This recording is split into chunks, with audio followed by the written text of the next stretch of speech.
habiter à Ivry. Et c'est sous son impulsion que nous avons développé sur nos deux villes et dans le département, si possible, un certain nombre d'activités de solidarité.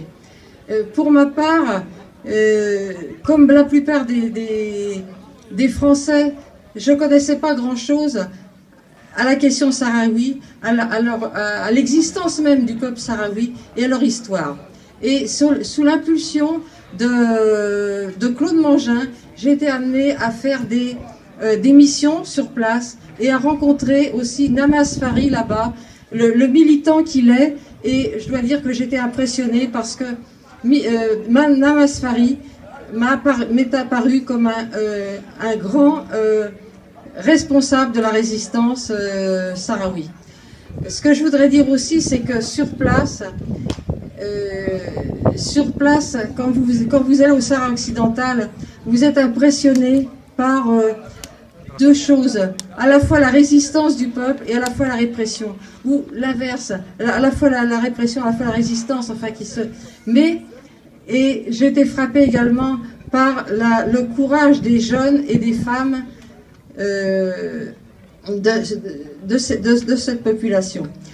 Nos missions d'observateurs sur place ont débouché sur des comptes rendus, à la fois écrits, à la fois des photos, dans les journaux, sur les réseaux sociaux, etc.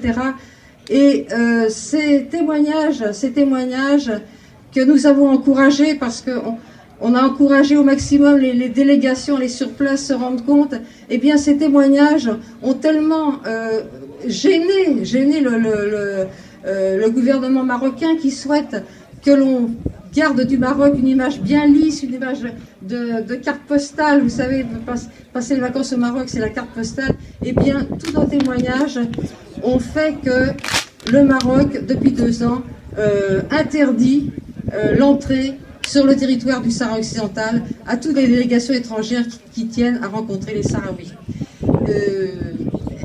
Également, ce qui frappe aussi, nos amis sahraouis nous disent, et c'est une réalité, mais le gouvernement français a une lourde responsabilité dans le soutien qu'il apporte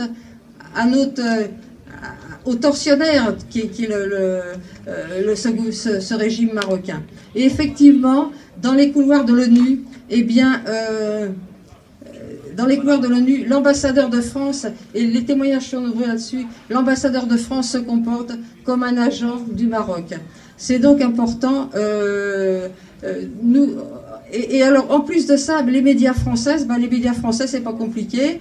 Ou bien c'est le silence le plus complet, ou bien c'est on reprend mot pour mot les mensonges de la propagande marocaine.